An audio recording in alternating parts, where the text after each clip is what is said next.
Don't compare the signs because it's a special conversation with you. And I see this happen a lot where, people don't know what to look for. So they're like, oh, should I be looking for dragonflies? Should I be looking for butterflies? Do this. Wow, that's absolutely insane, Matt. I mean, nobody in the world knows about that. When I was a little kid and the souls would come to me, if I ever saw ding-a-ling in the middle of the night, if I ever saw like an old man with ding-a-ling hanging out, I think I would not be able to be a medium right now. Everyone goes through a life review, whether you're evil or whether you're good. The only difference is that when you get through that life review, if you're truly evil, you don't care.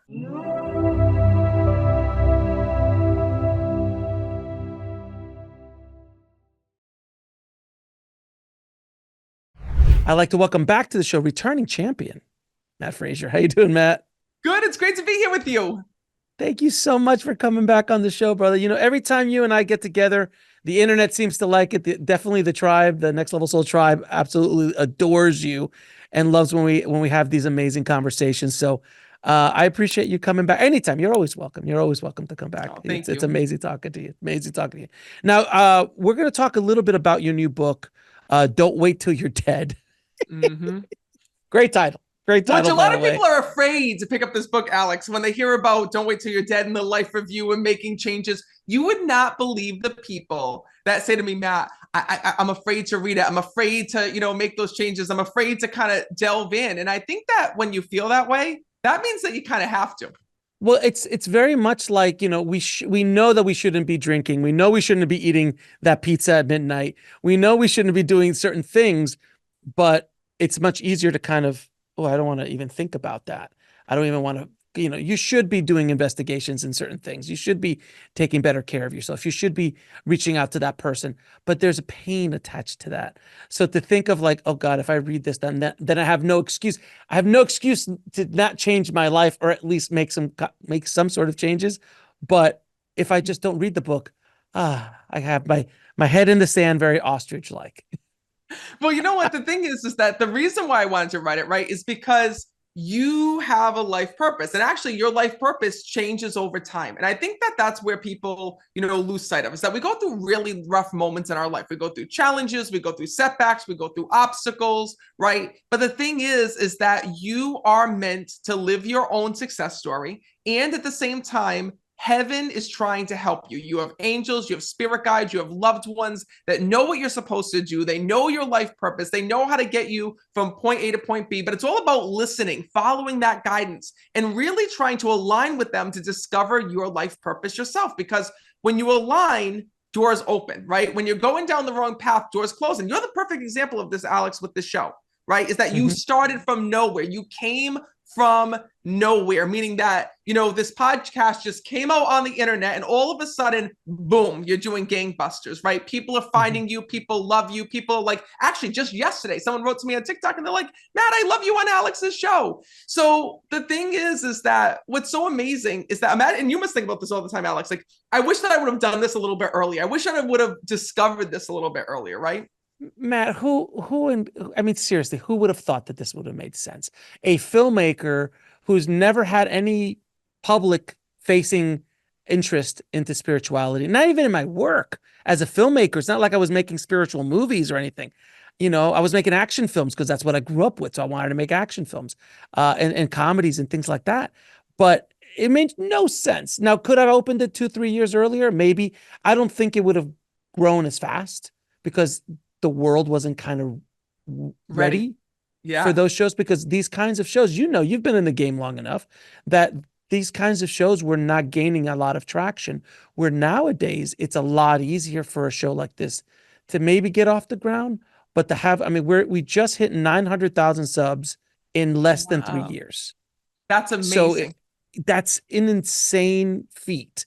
I'm like, still a little bit in awe of it, but literally within a little bit under 3 years, we've done those kind of numbers. That's just in the US. Let's not even talk about the foreign languages and other things that we have as well. So it's insane. But yeah, and to your point about finding your path, I was told my path by my spirit guide, my living spirit guide, who told me how to go down this road. And it was insane to me. And I'm assuming there was many times in your life that someone said, or something came through and like, you got to do this. And you're like, become a baker. What? Like, or something, something like out of left field, go to astronaut school. What? It's your purpose. What? How do you deal with that? How, when you get these kind of messages from the other side, when you get these messages, could be from your parents, could be from friends. The other side uses multiple tools to get the message through, correct? What do people do with this information?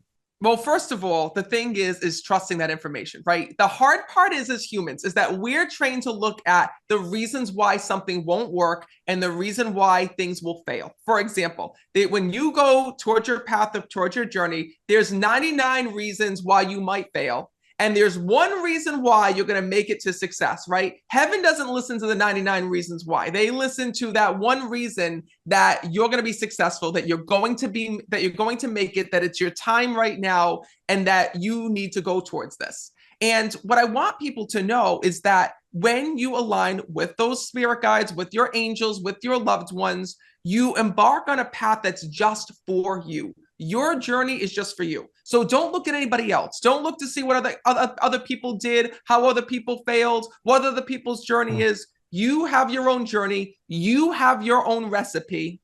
And what's so beautiful is that heaven already knows about this. So really, when you get that inner feeling to go towards something, to trust something, to feel something, right? You need to trust in that. For example, it happened with me. Right? It happened with me where I always felt people on a different level. I grew up sensing and feeling the departed. And when I made the voices stop and I could always feel people's pain, feel people's emotions, I always felt like because of that, I had to be in the healthcare field. That's what made sense to me with my mind.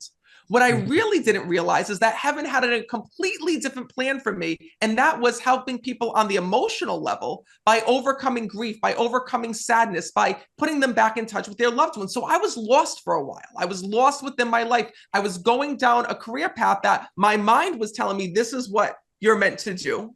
But I wasn't listening to my soul. And it wasn't until I went to see a medium myself that I received a message that changed my life. And that was, this is a path for you. And that's what I want to share with people, is that it's a path for you. Not everybody believed in that path. Not everybody believed, in me going in and starting mediumship. But here I am 4 books later, a television show, an international tour, and I'm living proof of it, just like you are, Alex. And the truth is that it's not because I was lucky, right? I trusted in heaven's plan.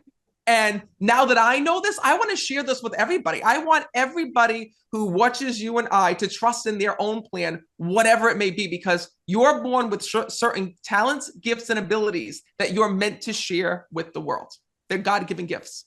Now I'm going to play devil's advocate here, Matt, because a lot of people are going to hear this and say, hey, well, if we're predestined to be doing something in this life, what about free will? How does this all work? How about if I don't want to do what heaven wants me to do? Maybe I want to be an NBA basketball player and I'm only 4'2", but it doesn't matter. It might be my dream to do that. And I don't want to open up a spiritual podcast, or I don't want to open up, a bakery or something along those lines. What do you have to say to that? Well, guess what? You don't have to do it, but you don't know what you're missing, right? You don't have to do it. That's the best thing about free will. You don't want to do it. You don't have to do it. And it's so funny when it comes to free will, because people get really first of all, you have choices. Your spirit guide is there not to make decisions for you. You're not a puppet on a string. That was weird. Hold on one second. Let me turn my studio light just blew. Woo! So you're not a puppet on a string, right? There's no one controlling you. Your spirit guide is meant to be there to put opportunities in front of you, right? So we are our own worst enemy. I see this happen all the time. Happens a lot with love, because our mind gets in the way of what our soul wants. So for example, you might meet this person and you might be saying, oh my God, I got to date this person. They're so hot. They're so sexy. I want to be in the bedroom with them, so on and so forth. And your mind creates this fantasy where your soul is telling you, hey, but is this person going to be your next husband or your next wife? Is this person going to be able to give you a family? Is this person going to be able to support you? Is this person going to be able to make you happy? Is this person going to be able to love you? Right? That's the difference, is that, our mind competes with our soul all the time. So this happens to me during readings all the time, is I could tell you, listen, your guides are telling me that you're going to go and marry Martha, right? And you and her are going to have this beautiful relationship, and you're going to get married to her, and she's your soulmate. We are in a time of great change, and humanity is awakening more and more every day. Mankind needs insights on what is happening to all of us. That is why I'm inviting you to Wisdom from Beyond, a 6-day virtual summit designed to awaken your soul. Experience over 9 hours of soul-expanding channeling sessions led by 6 of the world's most esteemed channelers. Connect with the divine, receive sacred insights, and transform your journey by asking questions directly to the channelers themselves. This is more than just a summit. It is your gateway to understanding the profound shifts happening within and around all of us. Plus, when you sign up, you receive exclusive bonus content to deepen your spiritual exploration. Join us and step into the extraordinary.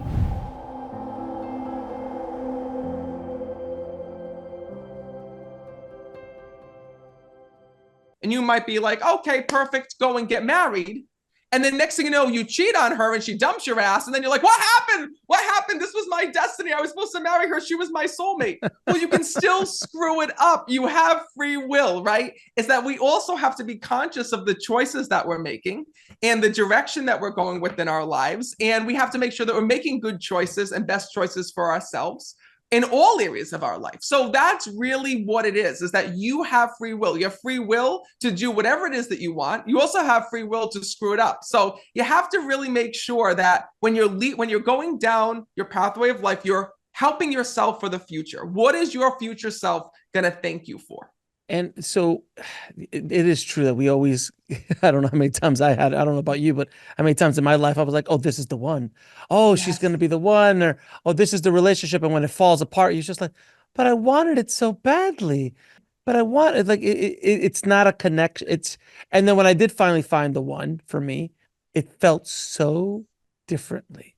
It felt effortlessly. It was just like, where have you been? You know what it is? Your soul knows. And our parents know this so well. Like moms just have that intuition. And it's actually funny because I was just talking to my wife, and her mother is a baby nurse. And we were talking about, just we got down the rabbit hole about, children being born and all that stuff, which we're always talking about. And it's crazy to think that like some of my son's cells are within my wife, right? It's like when the mother still carries the cells of her children.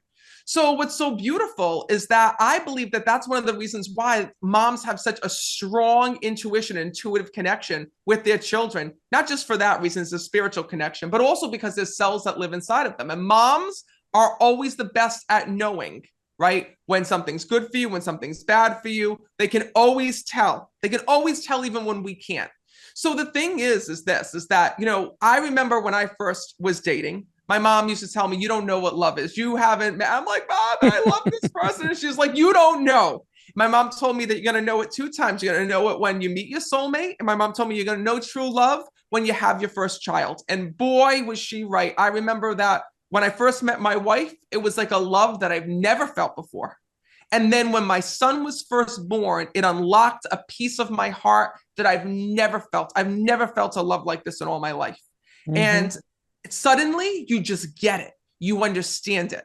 And, when you start to understand those different energetic bonds and the different ways that we love, we also understand, the different relationships that we have within our life. And more importantly, it's also a discovery for ourselves as well. We learn more about ourselves during it. Now, what have souls from the other side taught you about the importance of daily choices in our life? Well, they've taught me a lot of things, is that if we make the wrong choice, it's not the end of the world. We can learn from it. What the souls have told me is that there are certain gifts and things here in this world that have our name written on it. So for example, if you make a bad choice and you go through hell and you go through certain obstacles, right? There's a way that you can pick yourself up. It might be harder the second time around, but it doesn't mean that that goal or that dream or whatever it is that you want to do is completely gone forever. And that's one of the things that I see all the time, is that people make mistakes and they think that they can't rebound from it. They can't come back from it. But that's what life is all about. Life is all about reinventing yourself, growth, learning to pick yourself up, and the people that you meet along the way, the connections that you make, the memories that you make, all of that. It's the most incredible thing. Now, I've spoken to a lot of near-death experiencers who have gone to the other side and come back. And one of those big things that many do, not all, but many go through, at least in a near-death experience. I think if you're going to the other side, we're all going to go through this, which is a life review. Can you explain, first of all, what a life review is to people who aren't familiar with it? And secondly, how can we use that information that we might get from others that have gone through it, how that can affect our daily choices in life? Absolutely. So the life review is a journey that all souls go through. So we first start out where we're actually, our soul is created in heaven before we're born here in this world. So God creates our soul is created in heaven.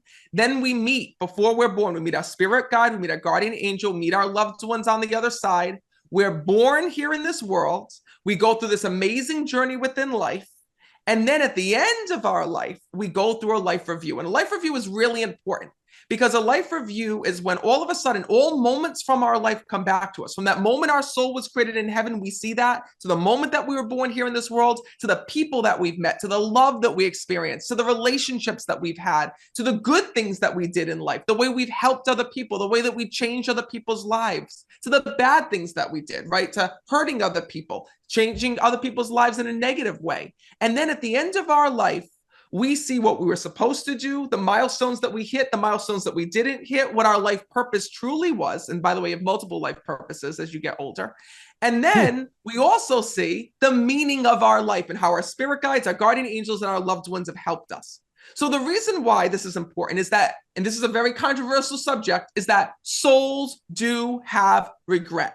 And I know that there's people that like to think like, oh, we go to heaven and no, there's no regret. It's all good. It's all fine. And yes, when we're in heaven, we're at peace. Our soul is at peace in heaven. We're not worried about what we did in high school or college or whatever it is. But when souls first go to the other side, they do have regret. And we have to go and to work through that regret.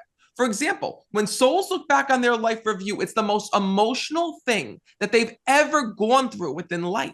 And when souls go through that life review, they see all moments of their life, and there's moments that they're proud of, and moments that they're not proud of. But it's important.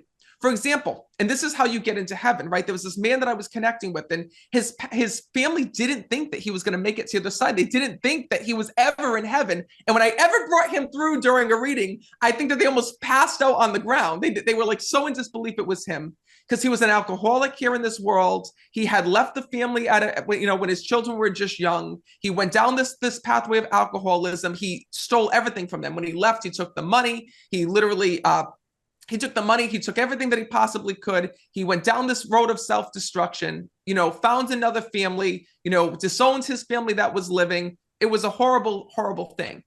And guess what? He left this world without ever saying sorry to his kids, without his kids ever knowing his love. They all just saw him as a really bad man.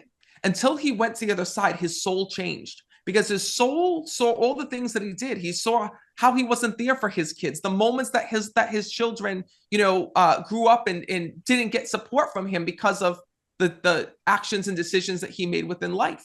And for once, he was truly remorseful and truly sorry. And that's why his soul was able to be in heaven and go to the other side. And I see that all the time in all different areas within life. For example, another one is souls that have passed from suicide, right? I'll tell you that souls that have passed from suicide come through and tell me they wish that they would have stayed here in this world. They wish that they would have just stuck around for another month, another 2 months, another year, another 3 years, because if they just knew what was waiting around the corner, that their life would have gotten better. And this is actually interesting. I was just on CBS News with Gayle King, and I was talking to her backstage. And when I was talking to her, we were talking about the book and whatnot. And she had said to me, Matt, what's interesting? She says, you talk about in the book about suicide and taking your life. And I said, yes. And she says, I've interviewed so many people who had a near-death experience where they tried to take their life, and thank God they were unsuccessful. And she said, out of every one of those interviews that she had, the people who were living told her the moment that they went to go and follow through with the act, they immediately regretted it. Immediately, the minute that they did it. And, this is some of the ways that our loved ones try to save us. And when we go through these moments, right, where we regret something. Well, what happens on the other side? We don't take that regret with us. We make amends, we let it go. And then that's where we actually go and take on divine jobs on the other side. So we do work in heaven. It's not to pay the bills or to pay the car loan, but in heaven, we watch over people that are going to go down the same path that either we were going to in a good way or a bad way. For example, if you're a doctor, maybe your job in heaven is watching over someone who's in med school and who's going to take the same steps that you were, right? And move further in their career. Maybe it's just the opposite. And you pass and you had an addiction here in this world and you want to be someone's guide and stop someone from going down that same road, right? This is what heaven has explained to me of what we do with our life. We still continue to live our life purpose in the afterlife. And when you say heaven, this is in regards to this life. There are multiple reincarnations of lives coming back and forth, correct? Yeah, I'm talking about the life right now. You have one life to live right now. This is your life that you're living right at this moment. So at this moment in life, what are you going to make the most of this life here? Right. And now, that's you don't have to wait. That's why I put the title, you don't have to wait till you're dead, right? You don't have to wait till you pass on, till you enter another life or whatever it may be to change. Like you can do this now. If you had anything that you're regretful over, if you have decisions that in life that you wish you could go back and change, there's a reason why you went through that and there's a way to turn it around. That's what heaven tells me. There's this is a problem that a lot of people have with this concept of when people go to the other side, because the at least the Catholic tradition of the hell, and there are other religions around the world that have this idea of hell and punishment for misdeeds in this world. To my understanding, there is no hell. There's no devil. The other side, we use the word heaven for lack of a better word, but the other side is all love. You and I are both fathers. There's nothing our children could ever do that we would damn them to everlasting hell and torture with someone poking you with a pitchfork and things like that, like in Dante, for God's sakes. So with the idea of hell, it makes it makes people feel more comfortable about people who do quote unquote bad or evil things in this world. So someone like Genghis Khan, who massacred 10% of the human population, as arguably one of the worst human beings ever to walk the face of this earth. What does someone, what do you have to say to someone like, what happens to Genghis when he got to the other side? Well, the thing is this, I've learned this from the spirit world, right? Is that there's a higher vibration, there's a lower vibration. So there are souls that don't transition over. And I think that that's where hell came from. I think that, because here on earth, we always have to refer to something as a physical place, right? Like that's just how our minds kind of go. So we think of heaven, right? We think of heaven, even though it's an energy space, as an actual place, right? We think of hell as the place you go to when you don't go to heaven, right? It just makes sense. If you don't go to heaven, and purgatory, where the hell do you go? And don't forget purgatory, right? Too. There's that middle ground. Yeah. Yeah. Right. I mean, it's all basically the same thing. And that is that souls that are genuinely evil do not transition on to the other side. So that being said, let's just look at this in depth, right? Someone who killed mass millions of people or thousands of people, right? That's an evil person. Your neighbor down the street who yells at your kids and, yells at you for bringing your garbage out or not or parking in front of the house, whatever it is, that's not an evil person. That's a crotchety old, upset nasty person. Nasty person. Nasty. Right? Yes. Not pleasant person, but that's not a truly evil person. An evil person is somebody who purposely killed people, hurt people, did unthinkable acts. So those are souls that don't transition on. Those are souls that don't transition to the other side. And those are souls that are stuck here on earth. And that's where hauntings occur. So if you've ever wondered, like, how is a place haunted? Well, it's because those souls don't transition on. So, there's a difference between a haunting and a spirit visitation. A spirit visitation is when you're home and, you sense and feel a soul that's with you. It could be the old owner of the house. It could be a soul that died in the nearby area. That soul isn't earthbound. It's just that you're sensing and feeling that soul. But hauntings happen, and hauntings happen when an evil soul or a trapped soul tries to do bad here on earth. Now, these are the souls that don't like to be around people like me and you. These are the souls that like to be in places where no one else is. That's the reason why you hear hauntings in abandoned hospitals, abandoned buildings, abandoned houses, a certain corner of the woods where nobody goes, right? that is where these evil entities like to hide, because evil likes to be by itself. And a lot of people think that evil spirits go, to like for example, an abandoned prison would be haunted because it housed evil people when when those people were alive. So the souls would go there in the afterlife. Well, it's actually not that. It's just because anything that's abandoned where nobody else is where evil souls go. And I can actually tell you that, sometimes the energy of those places, like an abandoned hospital where bad things happen, or abandoned insane asylum, or abandoned prison, does attract those negative souls to go in and live there. That makes sense. No, it does make sense. But the one thing I'm having a problem with is that those souls who I understand that might stay here for a while, there has to be a path to redemption. There has to be a path to learning and evolving these souls, because, if you make a mistake in anything we do, and again, I will use Genghis as a perfect example. He made 10 million mistakes, or 20 million, or however many million of people he butchered in his lifetime. But I have to believe that at a certain point that soul it was a spark of God. It was a piece of light of God, a fractal, if you will.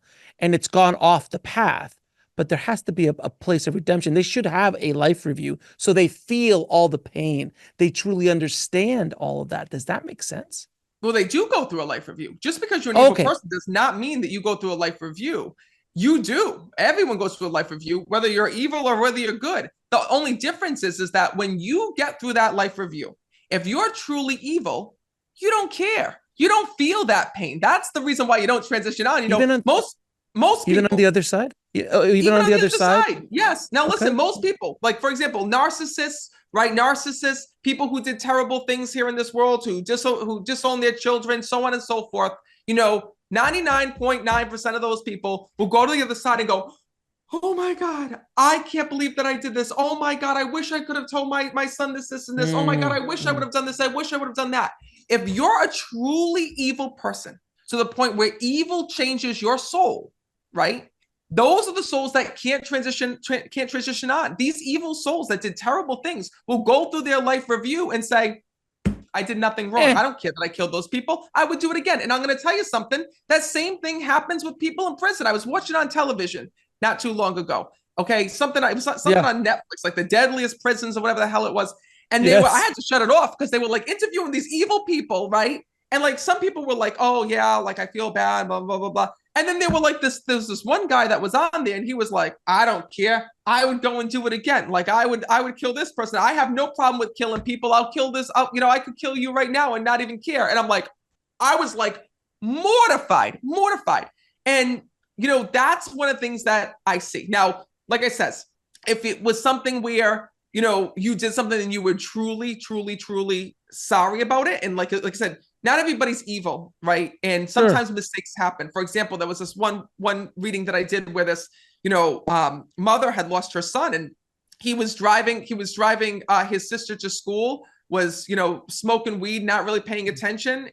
Or I don't know if he was smoking weed in the car before, I can't remember. But anyway, long story short, and who knows if that was even part of it. But anyways, he ended up being in an accident, and that accident killed his little sister. And, that's what an was accident, though. But that's an accident. It's not evil. It was an accident. Yeah, it's not evil, right? Yes, not evil. It was an accident, right?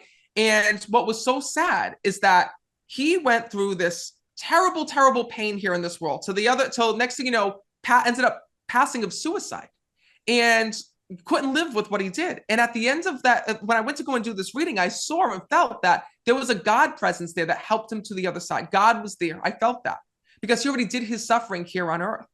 There was and even when he went through his life review, he had already gone through his life review when he was living. He lived that hurt and pain every single day. So the thing is that at the end of the day, we make mistakes, right? But if you do horrible, terrible things that truly turn your soul evil, there's only one person that can turn it back, I believe, and that's God. And you have to want it, you have to let it, and you have to truly be sorry for what you did, right? And want to change. You have to want to change and not be evil. So there is a road to redemption, because from my understanding of karma, that person, that soul, has a lot of karma that he or she has to work through in order to evolve. So it makes more sense to me that, yeah, they might stay evil or they might be that, but when they do come back, if they do come back, because you don't have to reincarnate, you can stay haunting, you can stay on Earth as a lost soul, you can just chillax on the other side, to my understanding. But when they come back, they have some stuff that they have to deal with. But they, as a soul with free will, have to want to redeem themselves, want to kind of go down that path of redemption, correct? I had someone in my family. My grandmother's brother was in the mob. Terrible man. Mm-hmm. Never killed anybody, but did everything else that you could possibly imagine. Okay. And I will tell you that he came to me and said exactly what we're talking about, was that there was a path to redemption for him. And he was working through past karma to, get to a better place to where he needed to be. But like I says, this did he do terrible things? He was on I would say borderline evil, right? But the things that he did here in this world. But, there was a path of redemption for him. And he must have recognized that when he went through that life review. And he wanted it. Right.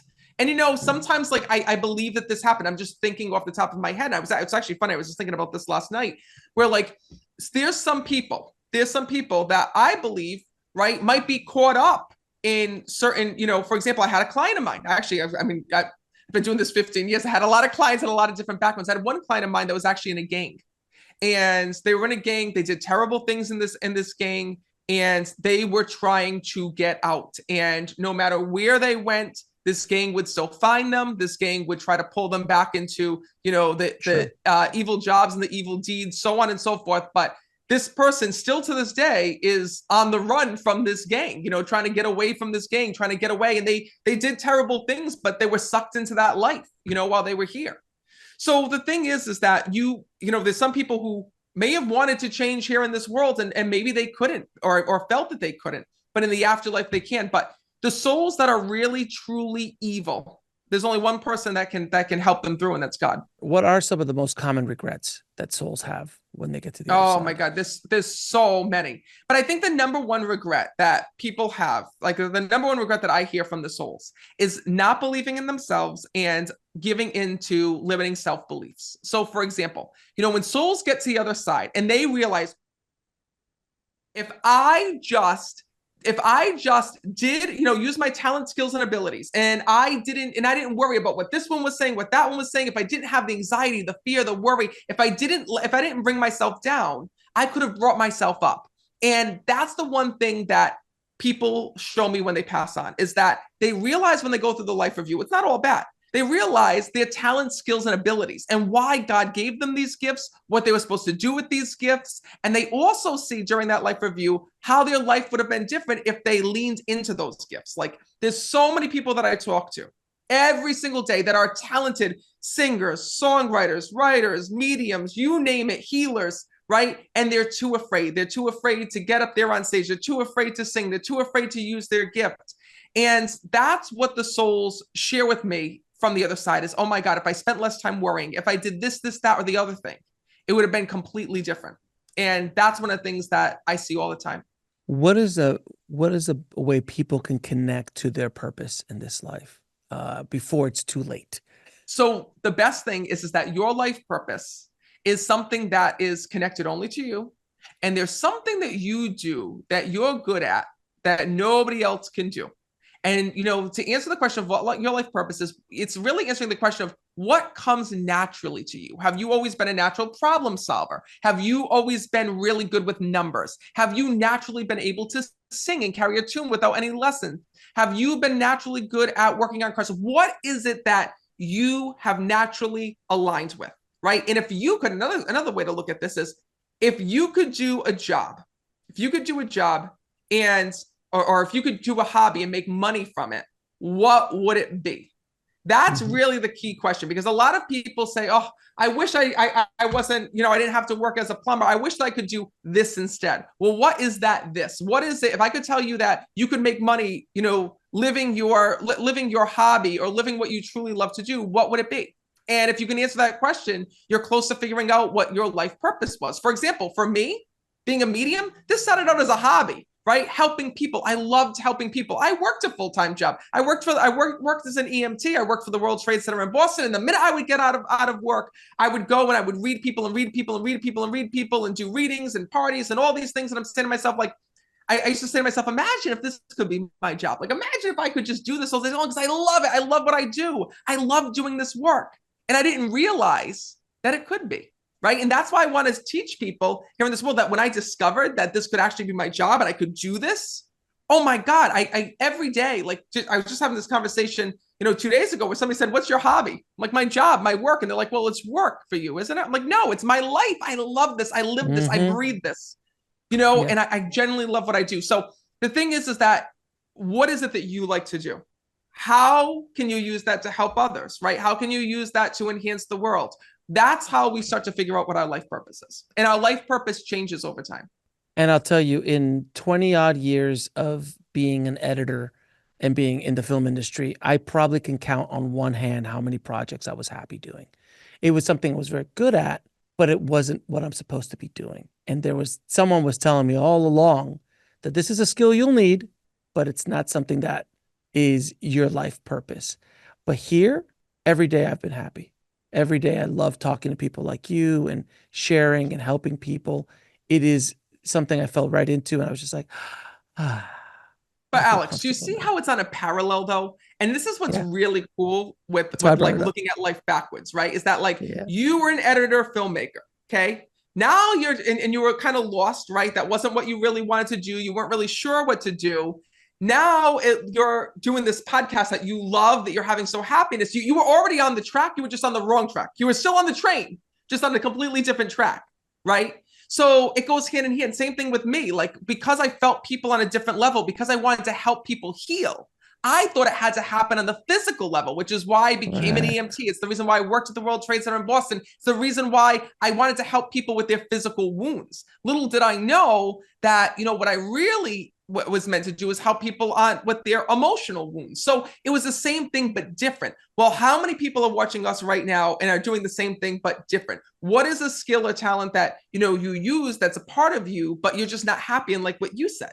If you could have your dream life, what could it be? And I think that people start to put, not that I know, I see it all the time. People start to put limits on themselves, and they start to put limits on what they think is going to happen. And they stop believing in the dream themselves.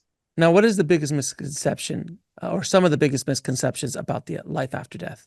Oh my God, there's so many misconceptions about life after death. I'll tell you the funny one, right? It's like funny how like sometimes people, I don't know what happens with people. I really don't. Alex, this is a story that like I just can't, I can't get over. I can't get over. So I was on Facebook Live because I do, Facebook Lives, and I talk to everybody and we have like conversations, and somebody asked me on Facebook Live, oh, what do the souls on the other side look like? So I'm like, oh, it depends on who I'm talking to. Like, when I'm talking to your father, if he was like plainly dressed here in this world, like I might just see him in a t-shirt and jeans. If your mom was somebody who like always used to get dressed up here in this world, like I'll see her with makeup on, so on and so forth. And somebody wrote in and they go, Matt, stop lying to these people. Like I'm a medium. They're like, and nobody wears clothes in heaven. Everyone's naked. Well, I almost fell off my chair. I was like, are you freaking kidding me? I'm like, listen, thank God.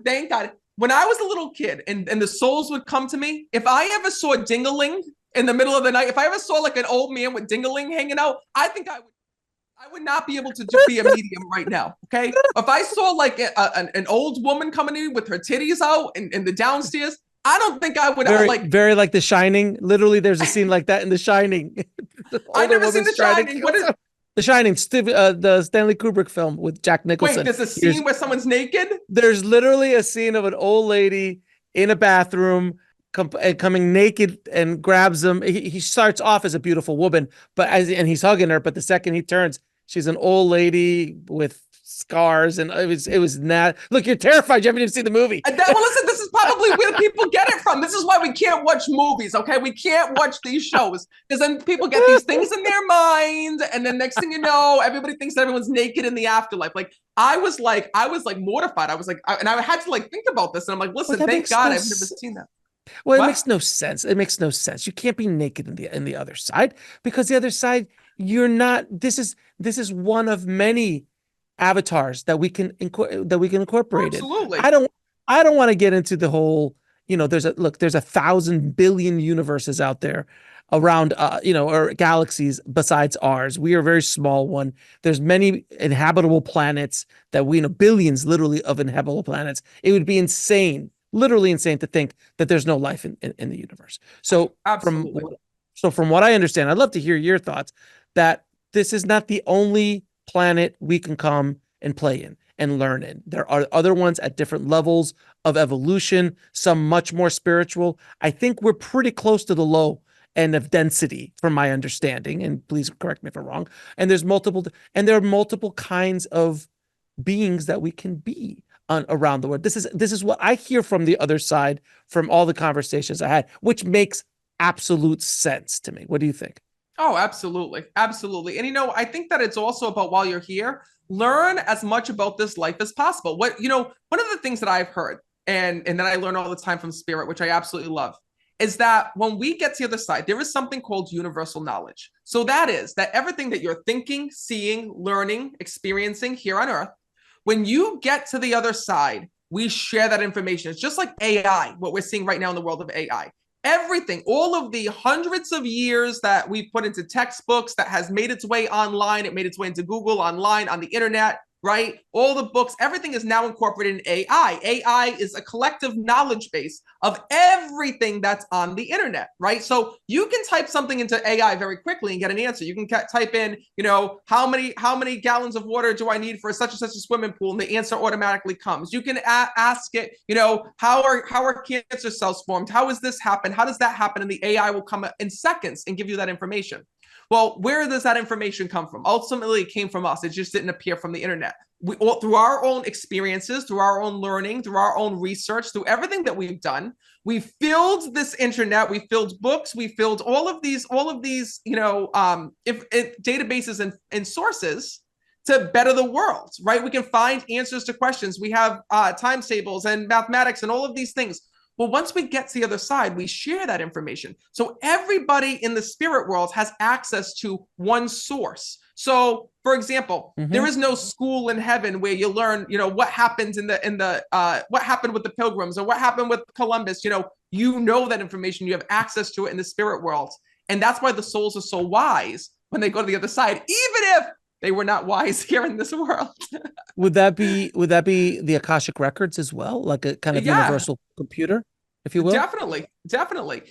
What's really cool is that when it comes to the other side and the afterlife, our loved ones in spirit, because they have access to this information, they're able to give us really good advice, even if they weren't able to give us really good advice from the spirit, from the physical world. In spirit, your loved ones are able to see things through a different lens. And that's the reason why your loved ones in spirit, are able to guide you much better now than sometimes even did within life. Now, Matt, we talked about this before we started that, one of the biggest things that people ask me is like, you should get a reading by Matt on air. We'd love to have you do a reading, have Matt give you a reading. And, as you know, I talk to everybody, psychics, channels, mediums, all that kind of stuff. And I generally never ask because I just don't. But in the spirit of what the audience would like, would you mind giving me a reading on the business, on, if somebody wants to come through, anything like that? I think it would be a little bit fun for the audience to kind of go Absolutely. So see you give a live reading. what's really cool and what's really amazing, Alex, is that you're one of the lucky ones, because when I'm connecting with you, you don't have a lot of people who had passed within your life that you were super close to. So, for example, Correct. like I know that you still have your parents still here in the physical world. And when I'm connecting, I have your grandparents here, especially your grandfather. Very, very strong around you, very connected. He's like been one of your main guides, like on the other side since his departure here in this world. And what's really beautiful is that your grandmother and your grandfather have really been the ones who've been watching over you from the afterlife. I'm seeing when I'm connecting, something really beautiful. So first of all, hold on, I'm just taking a second to like listen to what they're saying. The moment I'm connecting, your grandfather was in the military here in the physical? Which it depends on which I believe grandfather. it I'm was not on your sure. dad's side. Do you know if your dad's side was in the military? I don't know if my dad's side was in the military. He very might well have been. I just don't know. Okay, I know because I my am seeing. mom's side grandfather was not. Okay, find out To my about your knowledge. dad's side, because I also have that here. And Okay. first of all, hold on, I want to see if I can channel one soul.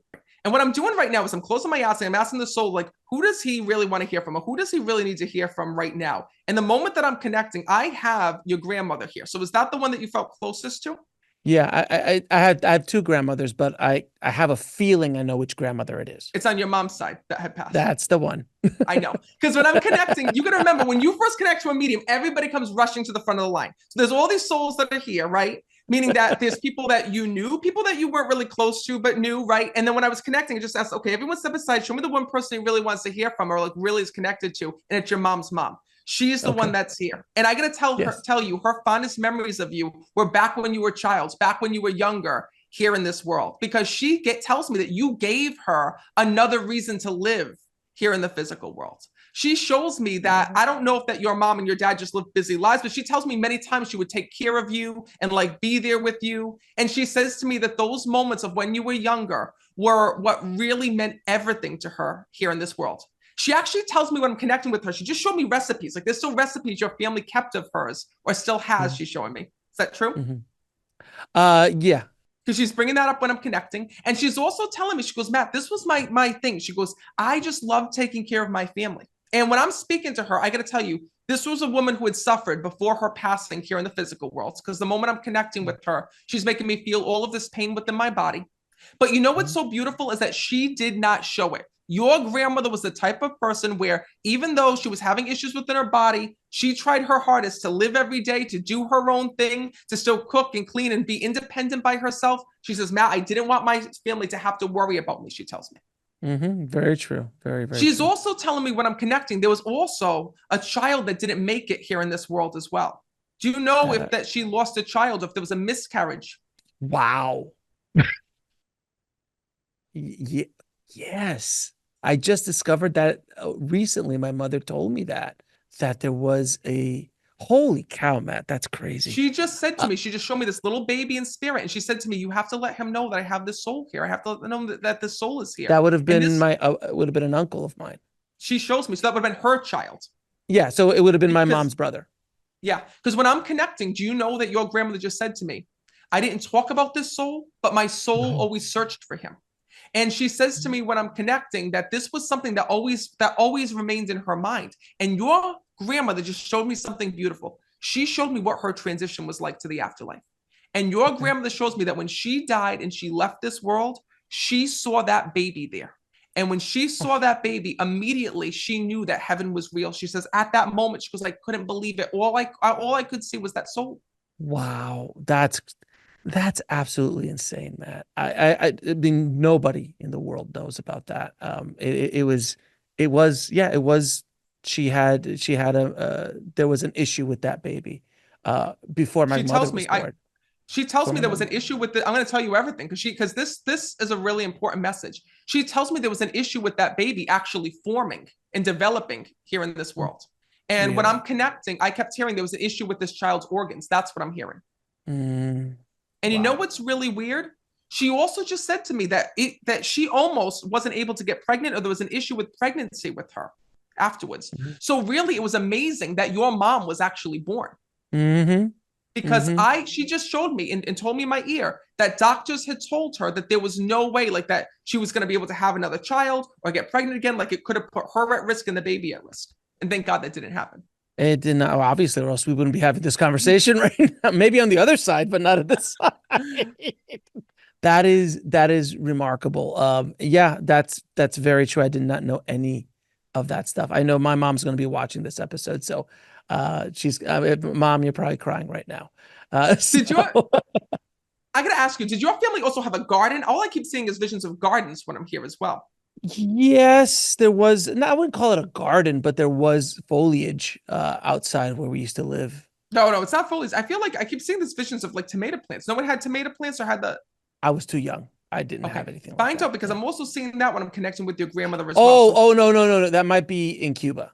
That I have no idea about. So okay, okay. that very well might be in Cuba because I wasn't born in Cuba. So that very well might be in Cuba. Absolutely. And So that makes sense. know that one thing I have to tell you is this. When I'm connecting with your grandmother, she just said to me, you have no idea how much I love you. And your grandmother says to me, what was so beautiful is about how she was able to watch you grow older and to grow up, and about how she felt so connected to you and so attached to you here in this world. And even now, when I'm connecting with your grandmother, she was like your second mom here in this Oh, world. absolutely. Yeah, So no, absolutely. I'm a Gen X kid. So, my mom had to go out and work. And I was at home with grandma after school and things like that. Absolutely. Grandpa and grandma. Absolutely. She shows me. She shows me. So know that it's her way of showing me that since from the time of her watching over you from when you were little, all the way up until now, she's been watching over you from the afterlife, and she literally is like that number one person that's there. Like if you ever want to know like what soul is actually 100% behind you, it's her. This I know. I've heard this before. You are very, very accurate, Matt. But Absolutely. wait a minute, hold on. Was there also dogs that you all had as well? Because when I'm connecting, I'm also seeing like this little dog that's here that's also with her on the other side. Why are you laughing? There's because there was a dog, who I had a very, can't believe you, Matt. There was a dog I had since I was 18, who I loved to death, and he was with me for 12 years. 12 years. And it wasn't a very well, I'll see what you think. What does he have to say? But wait a minute. Now, wait a minute.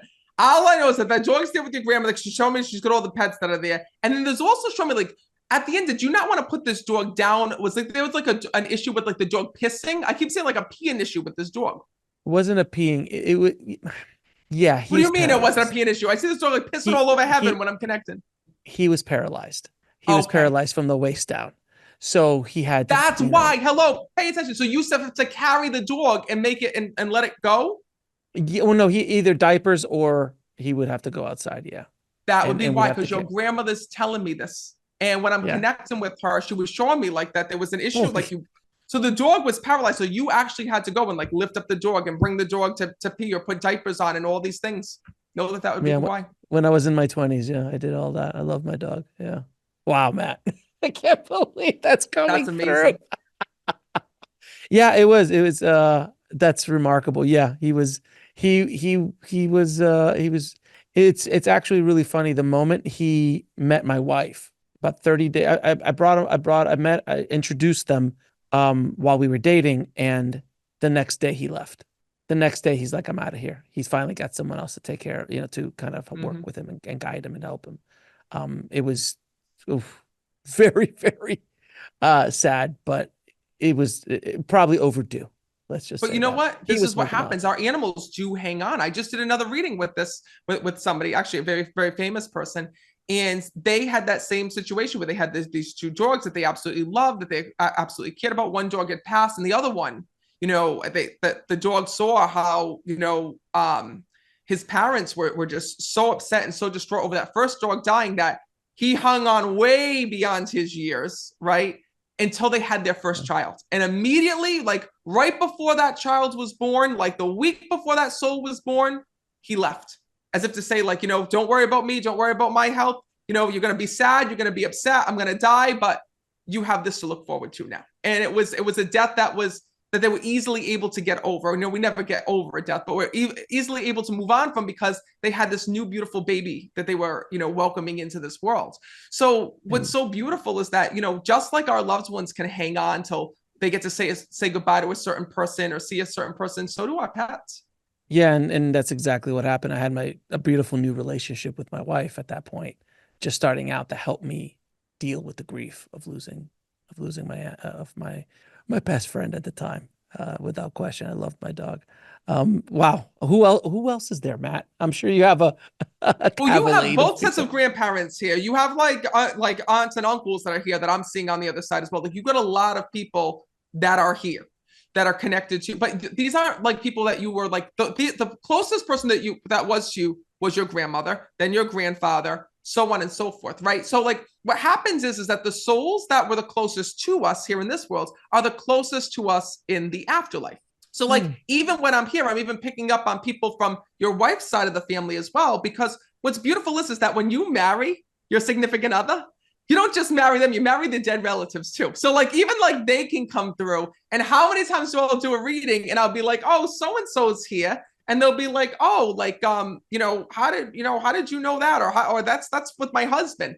But the truth is that because you're so connected to your wife, Uh-huh. right? Her family is also here as well and intermixed with yours. They know each other in heaven. I had an aunt that passed a handful of years ago. Is she around? Does she have anything to say? She knows who she is. I would hope she knows who she is. No, she knows who I'm talking about. I have other aunts on the other side, but this aunt knows who I'm talking about.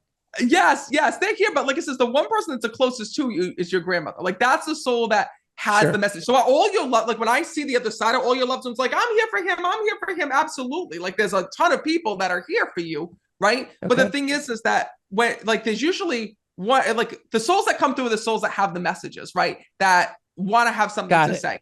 All right. So does my grandfather have anything else to say? No, it's really your grandmother that's here. That's number one.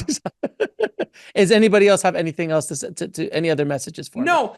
You know, I think that's the biggest misconception is that when you're here, right? Sometimes you might connect with a medium, and it depends on what message is there for you. One day you might connect with me, and your grandmother's here. Another day you might come through, and both your aunts are here. You know, another day you might come and no one's here. Same thing with me as a medium. Like I hear from my loved ones all the time, but not every day. I don't hear from my grandfather every day or my grandmother every day, you know, or certain loved ones. It's only when they have a message for me or something that's going on within my life, or, you know, just to kind of tap in and say hi if I'm feeling like I'm missing them or feeling like there's a rough moment. Because the thing is that our loved ones want us to live our life here and now, not so much worried about them. So that's the reason why they send us signs. And a lot of people read too deeply into the signs. Like they'll get a sign like a dragonfly or a butterfly or a repeating number. They're like, oh, what's my dad trying to tell me? What's my mom trying to tell me? And really what they're trying to tell you is that they're here, that they're with you, and that they're enjoying life with you. And what signs and what these readings are meant to show you is that your loved ones are at peace. And if they're at peace in the afterlife, then you can be at peace here in this world. So, Matt, is there anything that you could tell me from the other side in regards to this show, in regards to the mission that I'm doing here? Am I doing everything right? Can I do things better? Where do you see, or where does the other side see this mission, this show, what we're trying to do for the world going? So I see that what they're showing me through my visions is that the other side is really helping you. You know, they're pushing people into this channel. They're pushing people into this show, and they're coming to you for a reason. The people that are here right now are here because they've woken up and they've discovered something in themselves, a gift, a talent, an ability, a knowing, a feeling. And this show is going to give them the information that they need to move forward in their own journey. And that's why you're here. You're like a catalyst. That's what they show me. You're a catalyst without even realizing it. You don't realize the people that you're helping. You know, there's a lot of silent viewers out there that are taking this information, that are absorbing this information, that might not leave a comment, that, you know, you might not know. They're just a silent subscriber, or maybe they don't subscribe at all, but they still come through every week and watch, and they're here and it's helping them within their lives. So, you know, what I'm seeing is when I'm tapping in, I'm just seeing this beautiful network and this beautiful, it's almost like a spider web of like energy that's touching all these people that, you know, need to feel something right now. That's beautiful. That's beautiful. Well, you mentioned that your loved ones send signs. What signs do your loved ones on the other side send you? Is it a song that pops on the radio? Is it an image on the TV, or an old movie scene, or an old movie line that pops up just at the right time when you're thinking of something? Is it like what are these signs, and how can we kind of connect with them and look after it? So when it comes to signs, the signs are unique to your loved one, and they're different for everybody. So first thing to know about signs is don't look at anyone else's sign. Don't look at what your sister's getting, what your brother's getting, what your best friend's getting for signs. Don't compare the signs, because it's a special conversation with you. And I see this happen a lot where, you know, people don't know what to look for. So they're like, oh, should I be looking for dragonflies? Should I be looking for butterflies? Do this. Anything that reminds you of a loved one is a sign from your loved one. So sometimes a dragonfly is just a dragonfly. Sometimes a butterfly is just a butterfly. You know, a sign is a sign when it's something that you see that reminds you of your loved one, when it repeats itself again and again and again, and when it holds something special within your life. So for example, like a song, if you danced with your dad on your wedding day to a certain song, and all of a sudden, you know, you're thinking about him, you're missing him in the car, you get out of the car, you go shopping, and you're walking down the aisles and that song comes on, you might feel like this chill and be like, oh my God, I was just thinking about my dad and that song came on.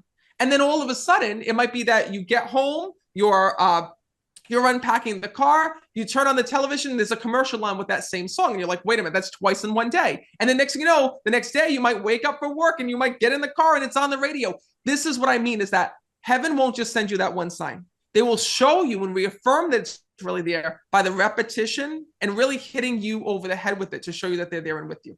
Now, on the other side, do souls ever express a desire for closure or peace with unresolved issues in this life? So they want to give us closure. That's really what it is. Our loved ones on the other side will come through, and there's many times that they come through to a medium to repair things that they didn't get to repair. For example, there was this man I was connecting with, and it was really sad. He had this falling out with his daughter.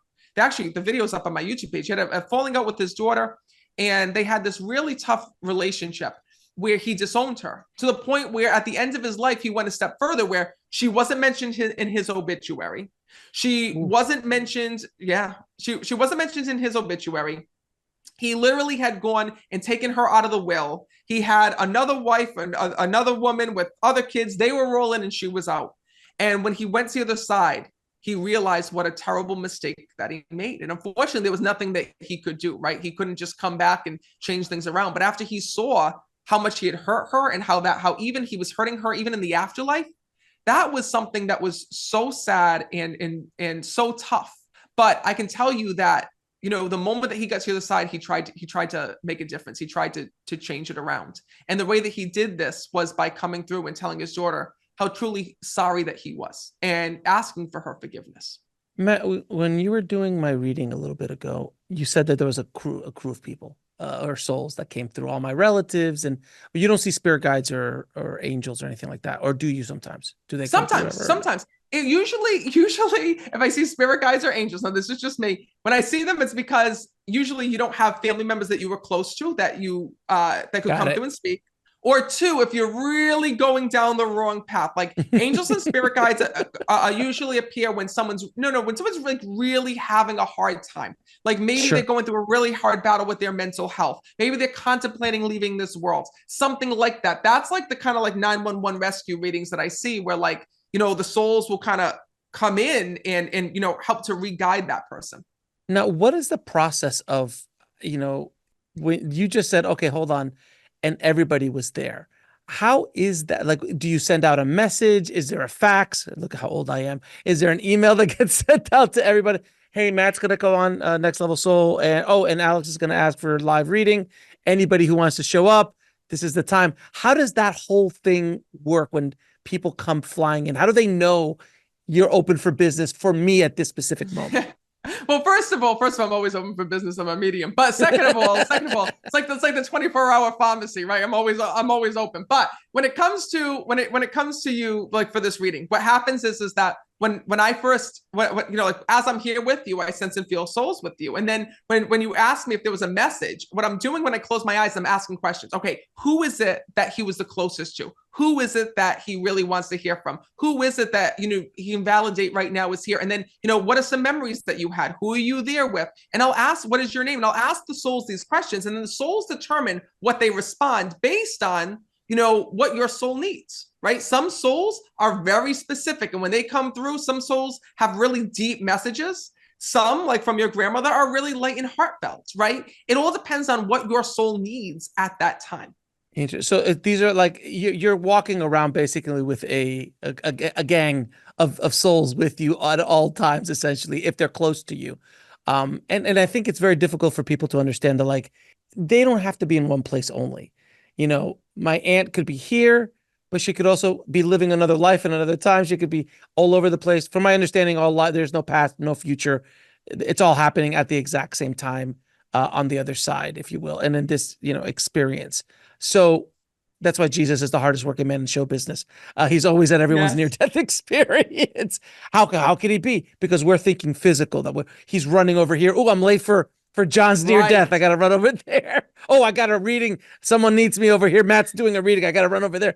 That kind of thing. But they're with us. Their essence is with us. And when we come into a field of someone like yourself, they're like, oh, there's a doorway I could talk directly to them. Is that the way it works? That's exactly how it works. And also remember that, it's almost like, because people have a hard time understanding energy because of the physical world that we live in. But right now, it's just like, for example, it was the coolest thing the other day. I was watching, there was this live feed that you could go on if you have like the VR glasses.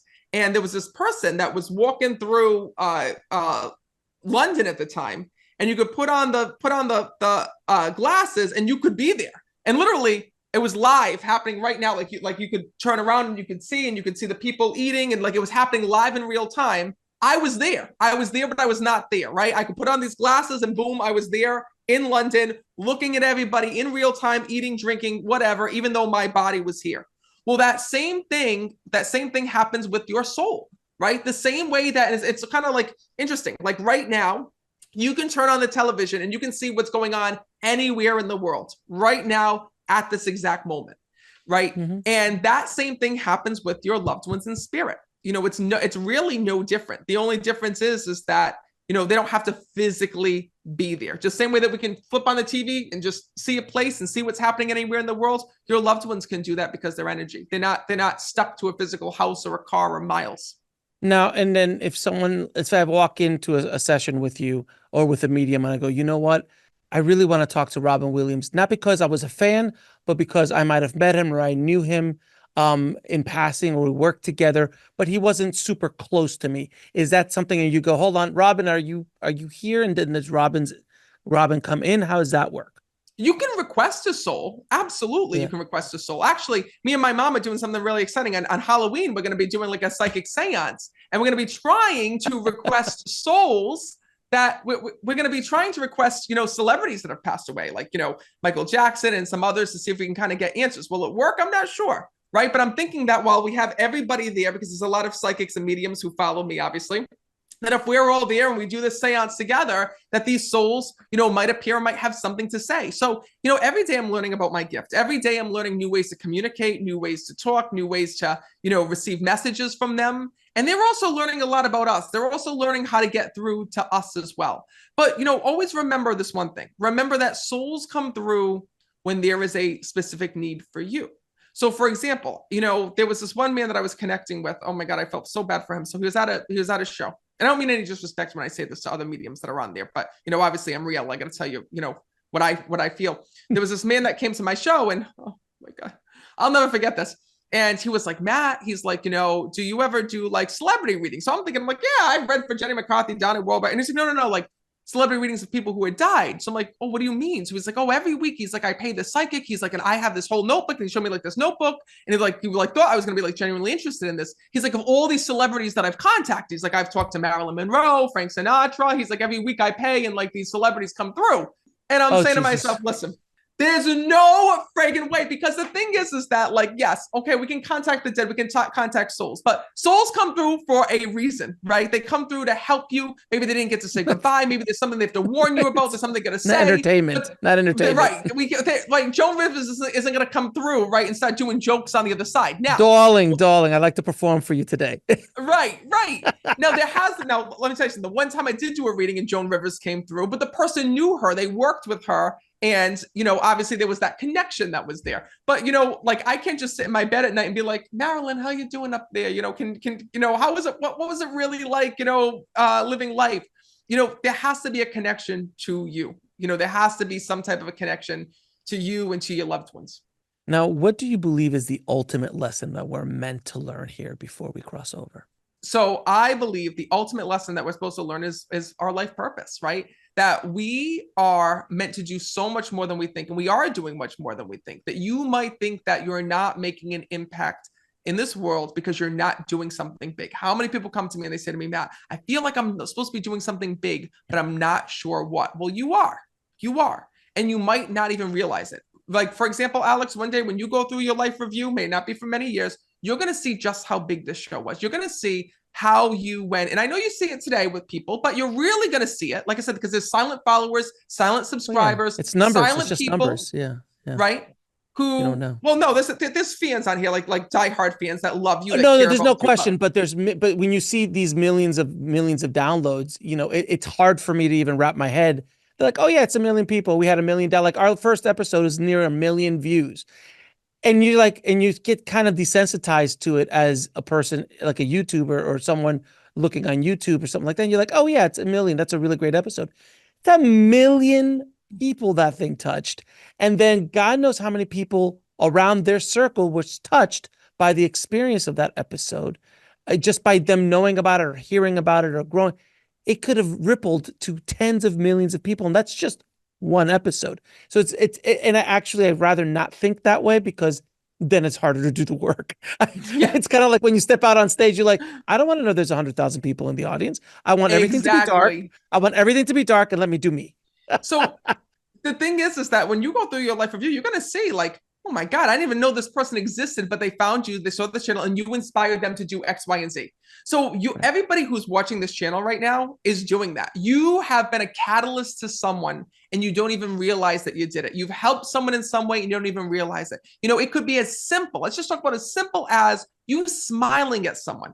And maybe that smile that you gave them, they were having a really bad day. Maybe they were really having a tough time. That smile that you gave them, gave them a little bit of hope, gave them a little bit of something. You don't realize it. We don't realize it until we're at the end of our life.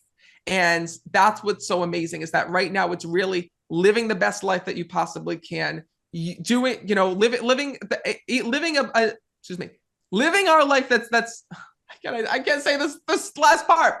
It's all about living a life that's meant for you, living a life that's meant for others, and finding your life purpose in between. Now, with all the experience you have in the afterlife, how has it shaped your understanding of love, loss, and forgiveness? Oh my God. It's do it while you're alive. Do it while you're alive. Live while, listen, we go through love while we're alive, loss while we're alive, but the hardest part is that forgiveness. Forgiveness is the hardest thing. So many people think that they're helping themselves by holding on to past pain, past hurt, past trauma, right? By not forgiving. You're not, you're hurting yourself. You're holding on to someone else's evil, negative energy. Let go of it. Forgive, forgive, forgive. I can't tell you. I mean, as a medium, I feel it deep in my soul. When I am upset with somebody or mad at someone who has done me wrong, I have to forgive them because if not, I feel their energy with me. And at the same time, I feel like I'm carrying something that's not me. I'm carrying hurt and pain that's unnecessary. So listen, people have done bad things to me within life, right? But the thing is that I've always found room in my heart to forgive. Always, because you have to. Now, Matt, where can people find your new book? So you can find my new book. Don't wait until you're dead. This is it. It just came out. It's the newest book. You can find it anywhere that you buy books on Amazon, Books A Million, Barnes and Noble, Audible, anywhere that you buy books. And what I want people to know is at the end of the book, you get to do your own life review. And I take you through the steps of really reviewing and looking into your life. Oh, that's why that's why people are having problems trying to read it. They're like, no. I don't want to dig into that can of worms. Well, what's so funny is that my publicist did it and she was like in tears. She was like, that was the most emotional experience that, when I first came out with this book, I didn't really tell her much about it. And I said, why don't you just go and read it? And she was like, wow. She's like, she just felt a weight lifted. She's like, I didn't realize how much I was carrying on to. I didn't realize, what my true potential is. And that's what I'm hoping this book does for people. I'm hoping that it opens you up to knowing that you're not alone. You have a team of angels, loved ones, and spirit guides that are with you every day, watching over you every day, and that want the best for you and want success for you. Now, Matt, I'm going to ask you those questions I ask all my guests. You've answered them before, but I'd like to hear if you have any changes in your answers. I always have changes. Go ahead. What is your definition of living a fulfilled life? Living a fulfilled life is living the best version of yourself, and more importantly, doing as much on earth as possible while you're still alive. If you had a chance to go back in time and speak to little Matt, what advice would you give him? Don't be afraid. Listen to what the souls are telling you. And more importantly, you're going to use this one day when you get older. How do you define God or source? God is everything. Angels, spirit guides. I mean, I think it's God as the umbrella that encompasses everything, everyone. All paths lead to God. Best way to put it. What is love? Love is the ultimate bonds between us, between our pets, between our family, between our friends, between our spouse, and those that we've lost on the other side. And what is the ultimate purpose of life? The ultimate purpose of life is discovering your true talents, skills, and abilities and putting them to use while you're still alive. And where can people find out more about you and the amazing work you're doing in the world? So you don't have to be dead to find me. You can go to my website, meetmattfraser.com. That's the best place. You'll find videos, classes, tour dates. I just announced my new tour dates for the end of the year and ways that you can get a reading with me. And do you have any parting messages for the audience, Matt? Yes. Discover your gift. Discover your talents. It's never too late. You're never too old. What's so beautiful is that heaven has a plan for you. And when you align with it, doors start to open. Matt, I thank you so much for coming back on the show. You're always welcome back anytime. And thank you for that reading. It was quite emotional to say the least. And I mean, I could just tell everybody watching, it was pretty dead accurate on things that nobody, I mean, literally nobody else on the planet knows. So it was pretty remarkable. Matt, thank you for not only being on the show, but for helping awaken the planet, my friend. So thank you. Thank you. Thank you, Alex, for the work that you're doing. Thanks for watching. Click on one of the videos below to continue your journey, and don't forget to subscribe.